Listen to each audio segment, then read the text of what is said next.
الحمدللہ وحدہ والصلاة والسلام علی من لا نبی بعد۔ معزز و مکرم سامعین، کروڑا بار شکر ہے اس پروردگار عالم کا کہ جس نے آج کی صبح ہمیں پھر سے زندگی عطا فرمائی اور ہمیں یہ سعادت اور توفیق دی کہ ہم اپنے پروردگار کے ہاں آ کر سجدہ ریز ہوئے۔ آج خمیس کا دن ہے۔ خمیس عربی کے اندر یہ خمس سے ہے، خمیس کہتے ہیں اس کو، اور ہماری سرائیکی زبان میں بھی اس کو خمیس ہی کہتے ہیں، یعنی عام طور پہ جو مشہور ہے جمعرات۔ تو اس دن کو ہمارا درس حدیث کا سلسلہ ہوتا ہے، اسی کے مطابق آج حدیث مبارکہ ہے۔ وعن ابی ہریرہ رضی اللہ تعالی عنہ قال قال رسول اللہ صلی اللہ تعالی علیہ وآلہ وسلم ما من یوم یصبح العباد فیہ الا ملکان ینزلان فیقول احدہما اللہم اعطی منفقا خلقا ویقول الآخر اللہم اعطی ممسکا تلفا۔ حضرت ابو ہریرہ رضی اللہ تعالیٰ عنہ سے روایت ہے، فرماتے ہیں کہ رسول اکرم صلی اللہ تعالیٰ علیہ وآلہ وسلم نے ارشاد فرمایا کہ کوئی ایسا ابن آدم پر دن نہیں گزرتا، کوئی ایسی صبح طلوع نہیں ہوتی، ابن آدم پر کوئی بھی ایسی صبح طلوع نہیں ہوتی انسان پر کہ اس صبح کو اللہ کے دو فرشتے نازل نہ ہوتے ہوں زمین پر۔ وہ خاص فرشتے ہیں، ان کی خاص ذمہ داری ہے، وہ زمین پر نازل ہوتے ہیں، پھر وہ دعا کرتے ہیں اس بندہ مومن کے لیے جو سخی ہے، اللہ کی بارگاہ میں اللہ کی رضا کے لیے غریبوں کا تعاون کرتا ہے۔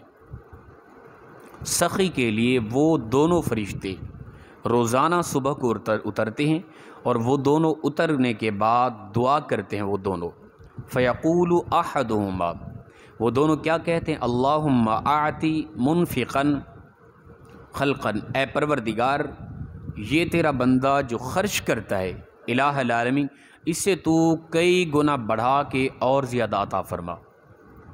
یہ فرشتے اس بندہ مومن کے لیے دعا کرتے رہتے ہیں جو اللہ کی راہ میں خرچ کرتا ہے، غریبوں کا تعاون کرتا ہے۔ اور جو یعنی یہ سخی اور پھر بخیل کے متعلق آ رہا ہے، جو بخل کرتا ہے یعنی خود بھی احتیاط کرتا ہے، جمع کرنے کی محض کوشش کرتا ہے، اس کے متعلق وَيَقُولُ الْآخَرُ، دوسرا فرشتہ ہے وہ یہ کہتا ہے اللہم آتی ممسکن تلفن، اے پروردگار جو بخیل ہے، بخل کرتا ہے الہ العالمین، اس کو مالیت کے حوالے سے تو تباہ و برباد کر دے۔ یہ اللہ کے دو خاص فرشتے ہیں، روزانہ صبح سویرے یہ نازل ہوتے ہیں، اور پھر یہی دعا کرتے رہتے ہیں اے پروردگار یعنی سخی کے لیے اللہم آتی منفقا، اے پروردگار جو تیرا بندہ خرچ کر رہا ہے تو اس کو اور دگنا عطا کر، اس کے رزق میں اور وسعت پیدا فرما، اور جو بخل کرتا ہے، کچھ نہیں خرچ کرتا، الہ العالمین مالی حوالے سے اس کو تباہ و برباد کر دے۔ یہ متفقن علیہ بخاری اور مسلم کی روایت ہے۔ کبھی بھی یاد رکھیں اللہ کی راہ میں خرچ کرنے سے مالیت کے اندر کمی نہیں آتی۔ یہ رب تعالیٰ خود فرما رہا ہے، وہ خالق و مالک جس نے رزق دینا ہے، وہ خالق و مالک جس نے مجھ کو اور آپ کو پیدا کیا ہے، وہ خالق و مالک جو کائنات کا نظام چلانے والا ہے۔ کیا اس کا کہنا بہتر ہے یا ہماری سوچ فکر بہتر ہے؟ وہ کہتا تم غریبوں کا تعاون کرو، میری راہ میں دو، میں تمہیں تمہارے رزق میں اور وسعت پیدا کروں گا، تمہارے رزق میں کمی نہیں آنے والی۔ میری اور آپ کی سوچ فکر کیا کہتی ہے؟ نہیں، کسی کو ہم 100 روپیہ دے رہے ہیں نا، وہ 100 ہم سے تو کم ہو رہا ہے، رب فرماتے 100 کم نہیں ہو رہا۔ میں اور آپ دیکھ رہے ہیں آنکھوں سے، بھئی ہم اپنی جیب سے 100 نکال رہے ہیں، کسی کو دے رہے ہیں، 100 کم ہو رہا ہے، رب فرماتے نہیں، کم نہیں ہو رہا۔ یہ تمہاری سوچ ہے، تمہیں نظر آ رہا ہے، تمہاری آنکھوں کا دھوکہ ہے، تمہاری آنکھیں غلط دیکھ رہی ہیں، جو میں رب تمہیں عطا کرنے والا ہوں وہ تمہاری سوچ ہی نہیں ہے۔ جو بندہ مومن دنیا کے اندر کسی کا تعاون کرتا ہے، اللہ کی راہ میں خرچ کرتا ہے، تو رب تعالیٰ اس کو اس کی اخلاص کے مطابق، یہ بھی روایت آپ نے سنی، فرمایا کہ ایک ہاتھ سے دو، دوسرے ہاتھ کو پتہ بھی نہ چلے۔ یہ خلوص کی انتہا ہے، یہ اللہ کی خاص رضا ہے، یاد رکھیں۔ اور پھر فرمایا کہ جو ایک ہاتھ سے دیتا ہے دوسرے ہاتھ کو پتہ بھی نہیں چلتا، کل قیامت کے دن، محشر کے دن، جب مشکل گھڑی ہوگی، کوئی سایہ نہیں ہوگا، زمین تانبے کی ہوگی، سورج سونے کے قریب ہوگا، اس وقت سوائے رب تعالیٰ کی رحمت کے کوئی اور سایہ نہیں ہوگا۔ اور جو بندہ مومن اللہ کی راہ میں کسی کو دیتا ہے، صدقہ کرتا ہے، کسی غریب کا تعاون کرتا ہے، ایک ہاتھ سے دیتا ہے دوسرے ہاتھ کو پتہ ہی نہیں چلتا، فرمایا ایسے بندہ مومن کو رب تعالیٰ قیامت کے دن اپنی رحمت کا ٹھنڈا سایہ نصیب فرمائے گا۔ تو فرمایا کہ تم اللہ کی راہ میں دو، تمہارے رزق میں کمی نہیں آئے گی اور بڑھے گا۔ اچھا، یہ ہمارے ہاں ہوتے ہیں کچھ چھوٹا دل رکھنے والے، یہ میری بات سننے کے بعد پریکٹیکلی کر کے دیکھیں۔ اس وقت کسی کے پاس تھوڑے ہیں نا پیسے،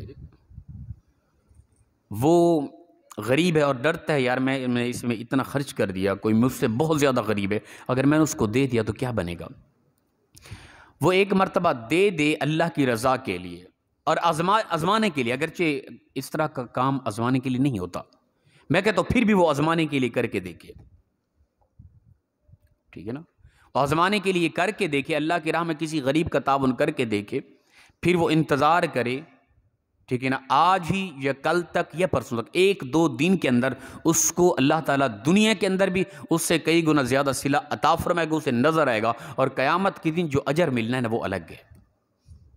یہ ایک حقیقت ہے، کر کے دیکھیں۔ یہ آپ سمجھیں گے حضرت آپ مولوی تو اس طرح نہیں، الحمدللہ مولوی کرتے ہیں، ہم بھی کرتے رہتے ہیں تعاون، اور ہم دیکھ کر کہ کون اصل یہ ہے نا کہ کوئی عام طور پہ مانگنے والا ہے نا، وہ تو آپ کرتے ہیں، لیکن مولویوں کے ہاتھ سے بمشکل صدقہ و خیرات نکلتے، ہم کرتے ہیں، لیکن یہ ہے کہ ہم اپنے خاص طور پہ قریبیوں کو دیکھتے ہیں اور جو انتہائی مستحق ہوتا ہے۔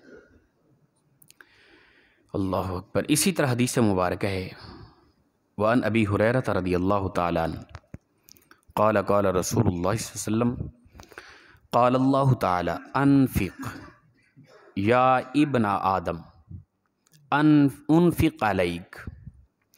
حضرت ابو ہریرہ رضی اللہ تعالیٰ عنہ سے روایت ہے، فرماتے ہیں کہ رسول اکرم صلی اللہ تعالیٰ علیہ وآلہ وسلم نے ارشاد فرمایا، قال اللہ، کہ اللہ فرماتا ہے، حدیث قدسی ہے، اللہ فرماتا ہے، کیا فرماتا ہے؟ انفق یا ابن آدم، اے آدم کے بیٹے تو خرچ کر، تو اللہ کی راہ میں خرچ کر، یا ابن آدم، انفق، اے آدم کے بیٹے تو خرچ کر، انفق علیک، میں رب تجھ پہ خرچ کروں گا۔ اب جو بندہ بندوں پہ خرچ کر رہا ہے، رب فرماتے ہیں میرا یہ وعدہ ہے تیرے ساتھ، میں رب ہو کے تجھ پہ خرچ کروں گا۔ اب بتائیں رب جس پہ خرچ کرے گا، کائنات میں کس چیز کی اسے کمی ہے؟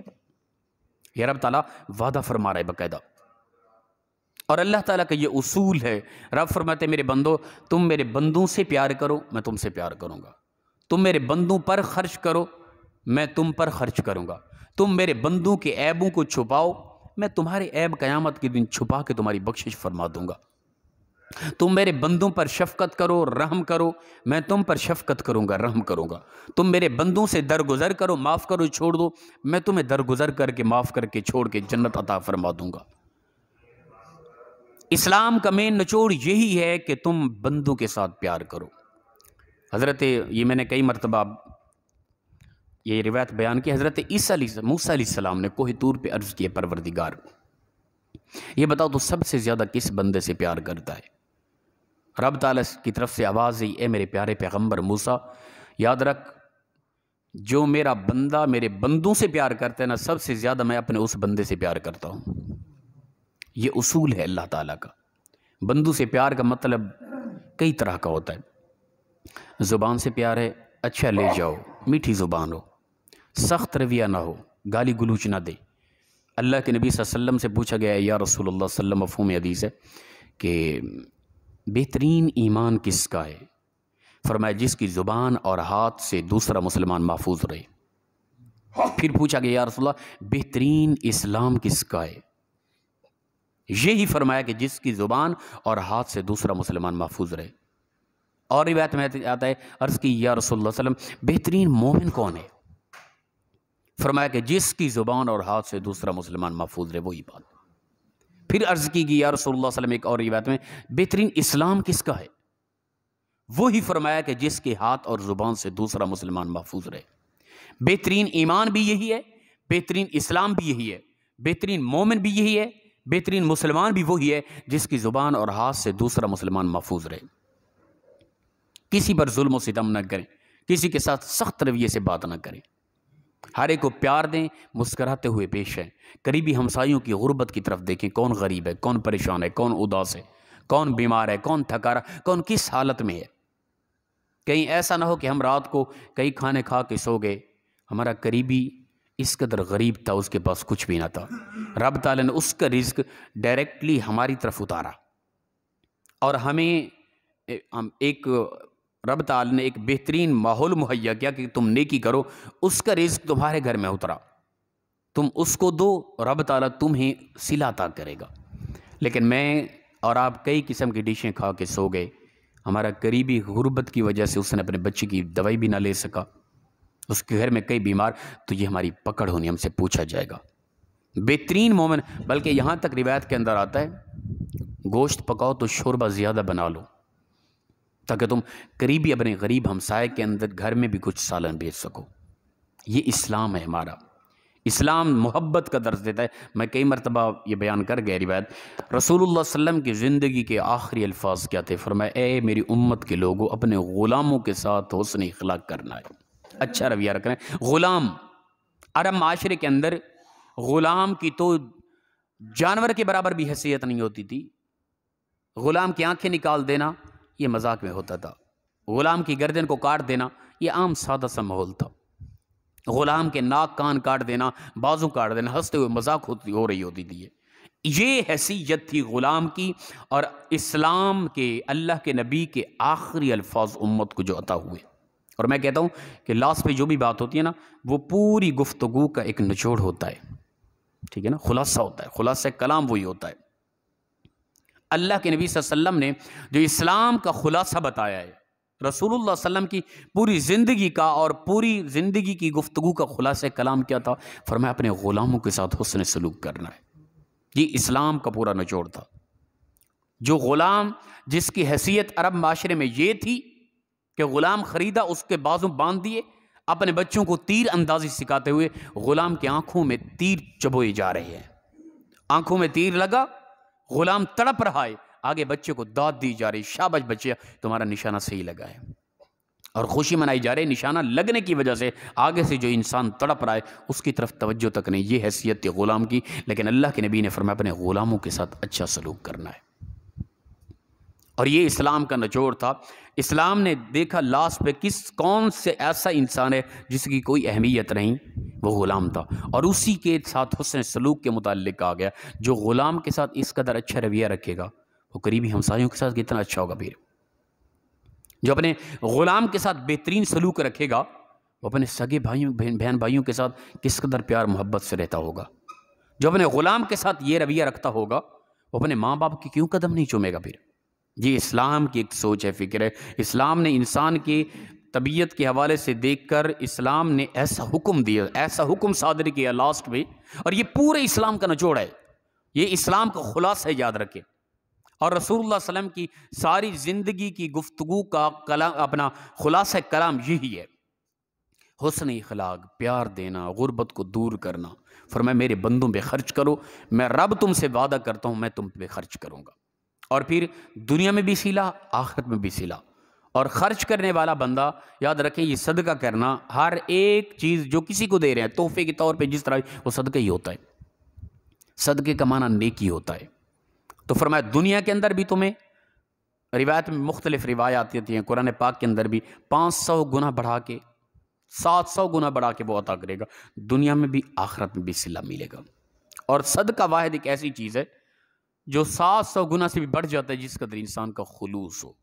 تو فرمایا کہ رسول اللہ صلی اللہ علیہ وسلم نے فرمایا، اللہ فرماتا ہے انفق یا ابن آدم، اے آدم کے بیٹے تو خرچ کر، انفق علیک، میں رب تم پہ خرچ کروں گا۔ تو دنیا یہ مختصر سی ہے، یہ ہمارا مال و متال جو کچھ بھی ہم جمع کر رہے ہیں نا، ابھی میری اور آپ کی سانس رکنی ہے، ہمارا اس سے کوئی تعلق نہیں، کھانے والے پیچھے کھائیں گے، جواب میں اور آپ دیں گے۔ اللہ پاک مخلصانہ انداز میں ہم سب کو اسلام کے مزاج کے مطابق زندگی بسر کرنے کی توفیق عطا فرمائے۔ وآخر دعوانا یعنی الحمدللہ رب العالمین۔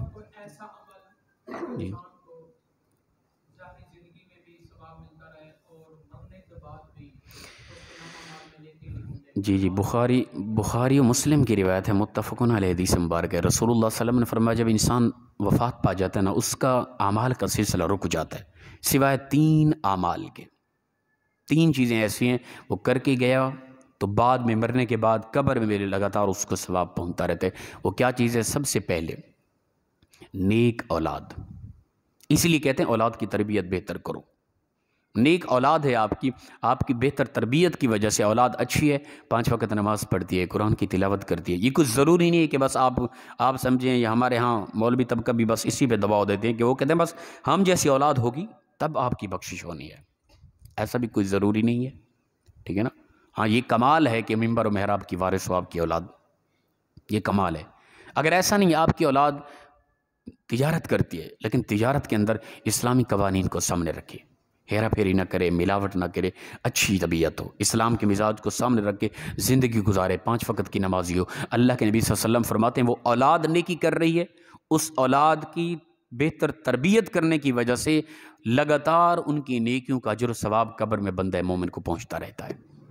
ایک چیز، دوسرا فرمایا کہ صدقہ جاریہ، کوئی ادارہ بنا گئے جس میں دین کا کام ہو رہا ہے، کوئی مسجد بنا گئے جس کے اندر 5 وقت کی نمازیں پڑھی جا رہی ہیں، یہ صدقہ جاری ہے اس کے لیے۔ یا ایسا کوئی کام کر کے گئے کہ رزق کے حوالے سے کوئی پانی لگا گئے، کوئی کھانے کا اہتمام کر گئے، آنے والے وقت میں لوگ کھا رہے ہیں تو صدقہ جاری ہے اس کے لیے، وہ بھی اس کو ثواب پہنچ رہا ہے۔ اسی طرح تیسری چیز فرمائے علم نافع۔ یہ 3 چیزیں بخاری و مسلم کے اندر اور کئی کتب حدیث میں یہ روایت سند کے ساتھ حدیث متواتر آئی ہے۔ علم نافع، وہ علم نافع کیا ہے؟ آپ کسی کو بھی علم دے گئے۔ میں اپنی ذاتی مثال دے دوں، میں یہ جو اس وقت یہ حدیث آپ لوگوں کو سنا رہا ہوں، آپ میں سے کوئی بھی بندہ اپنی اولاد کی تربیت میں تبدیلی لیا اس وقت یہ حدیث سننے کے بعد بھی کوئی پتہ نہیں یار عمر گزار چکا ہوں، اولاد کو چلو اچھا کر جاؤں، حضرت نے آج حدیث سنائی ہے، تو وہ اپنی اولاد کی بہتر تربیت کر گیا۔ وہ ہماری اس حدیث سنانے کی وجہ سے ہم نے آپ کو علم دیا، یہ علم آپ کے لیے نفع بخش ہوا، آپ نے اپنی اولاد کی تربیت بہتر کی، آپ دنیا سے چلے گئے، آپ کی اولاد نیک ہو گئی، آپ کو اس کا اجر ثواب ملتا رہا۔ لیکن آپ کی اولاد بہتر کیوں ہوئی، تربیت میں تبدیلی کیسے، یہ ہم نے روایت بیان کی۔ یہ علم نافع آپ تک پہنچا، یہ علم نافع آگے لوگوں کی نیکی کا سبب بنا، تا حشر ہمیں بھی اجر و ثواب اس کا ملتا رہے گا۔ یہ ہے علم نافع، لوگوں تک علم پہنچائیں۔ اس علم کے ذریعے جتنا لوگ آگے، وہ چاہے کتاب لکھنے کی شکل ہے، وہ آن کیمرہ ویڈیو کے ذریعے آپ کر رہے ہیں، یا آپ ویسے کسی کی تربیت کر رہے ہیں، علم دے رہے ہیں، تو علم نافع 3 چیزیں ہیں۔ فرمایا کہ نیک اولاد، ایک صدقہ جاریہ، علم نافع، یہ 3 چیزیں ایسی ہیں جو چھوڑ جانے کے بعد انسان کو قبر میں اس کا اجر ثواب ملتا رہتا ہے۔ یہ واضح طور پہ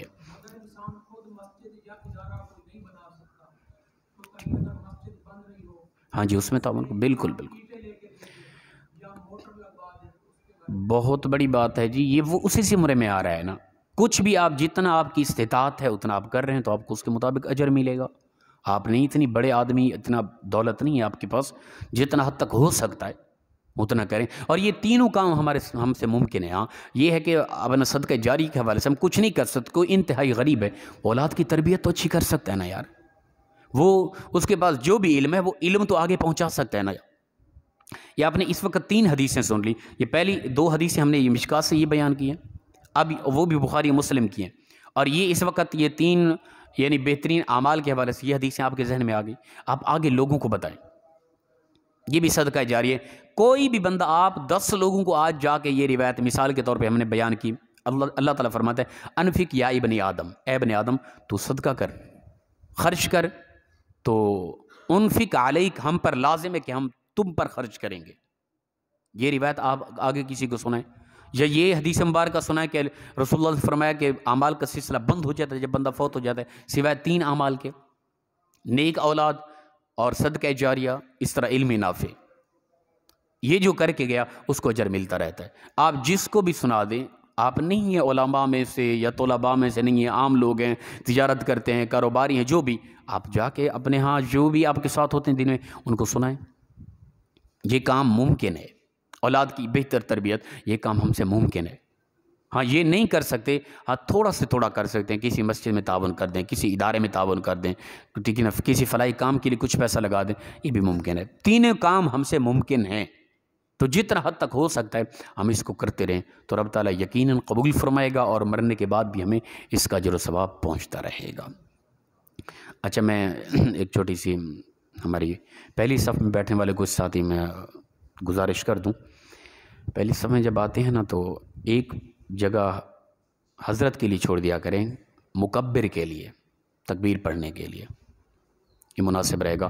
ایک تو عام طور پہ ہمارے ہاں چل رہا ہے جہاں بھی تکبیر پڑھیں کوئی مسئلہ نہیں، لاسٹ صف پہ کھڑے ہو کے کوئی تکبیر پڑھ رہے ہیں نا مکبر، تب بھی کوئی حرج نہیں، ہو جائے گی۔ لیکن جو خوبصورت انداز عام نظر آ رہا ہے نا بھائی، بالکل پیچھے ساتھ سیدھے ہاتھ کی طرف کھڑے ہو کے، عام یہ چل رہا ہے، اب اس کے سے ہٹ کے کوئی پچھلی صف پہ کھڑا ہو عجیب لگے گا، اگرچہ شرعاً ممانعت نہیں ہے لیکن عجیب تو لگے گا نا۔ تو لوگوں کو تعجب میں ڈالنے سے بہتر ہے کہ ہم جس طرح چل رہے اسی کے مطابق۔ آپ کہیں کہ حضرت پہلے ساجد صاحب آگے تشریف لے ہیں، نہیں یار، ان کی کچھ ذمہ داریاں بھی ہیں، وہ پیچھے بیٹھے ہیں اس وقت۔ اب کوئی چیز، اب دیکھیں کہ اجتماعی دعا کے اندر، وہ جب میں ادھر ہوتا ہوں اجتماعی دعا کے اندر، وہ پیچھے چلے جاتے ہیں، لائٹیں آن کرنی ہوتی ہیں، کچھ آف کرنی ہوتی ہیں، پیچھے معاملات کو دیکھنا ہوتا ہے، کوئی اچانک کوئی اس طرح کی ٹوٹ جائے کوئی معاملات، ان کی یہ ذمہ داری ہے۔ وہ آ کر اپنا وظیفہ یہاں پہ بیٹھ کے کرتے رہیں، یہ بھیجیے۔ آپ کہیں کہ نہیں حضرت وہ پہلے تشریف لیں، نہ، ایسا نہیں ہے، ان کی جگہ رکھنا یہاں پہ لازم و ضروری ہے۔ کچھ ساتھی ہیں وہ نیکی، اچھی بات ہے، اچھی سوچ ہے کہ پہلی صف میں جائیں اور زیادہ سے زیادہ نیکیاں کمائیں، اچھی طبیعت ہے، لیکن یہ نہیں کہ کسی کا حق ہے وہ سلب کرے، یہ اچھا نہیں ہے۔ اس میں احتیاط کرنی ہم نے، جو بھی پہلی صف میں آتے ہیں، خاص بالکل ہمارے پیچھے تھوڑا سا سیدھے ہاتھ پہ اس جگہ کو رہنے دیا کریں۔ بس حاجی صاحب پیچھے بیٹھے ہیں، وہ آگے تشریف لیں گے، وقت پہ وہ تکبیر کہیں گے، یہ مناسب ہے۔ آپ کہیں نہیں جی وہ ان کا حق کیوں بنتا ہے، وہ جب پیچھے بیٹھے ہیں، بھئی ان کی جگہ ہے، وہ مکبر ہیں، انہوں نے تکبیر پڑھنی ہے۔ پھر تو آپ میں سے کوئی دعویٰ یہ بھی کر سکتے ہیں ہم پہلے پہنچے، ہم نے مصلی پہ نماز پڑھانی ہے۔ حضرت تو سب سے آخر پہ آتے ہیں پیچھے بیٹھے ہوتے ہیں، یا لاسٹ پہ اوپر ہی سنتے پڑھ کے آگے تشریف لے آتے ہیں۔ بھئی یہ ذمہ داری ہے، یہ جگہیں خاص کر دی گئی ہیں، ٹھیک ہے نا۔ اس کے علاوہ جہاں کہیں بھی جگہ ملتی ہے وہاں تشریف رکھا کریں۔ اللہ پاک سب کو خیر و عافیت عطا فرمائے۔ وآخر دعوانا الحمدللہ رب العالمین۔ اللہ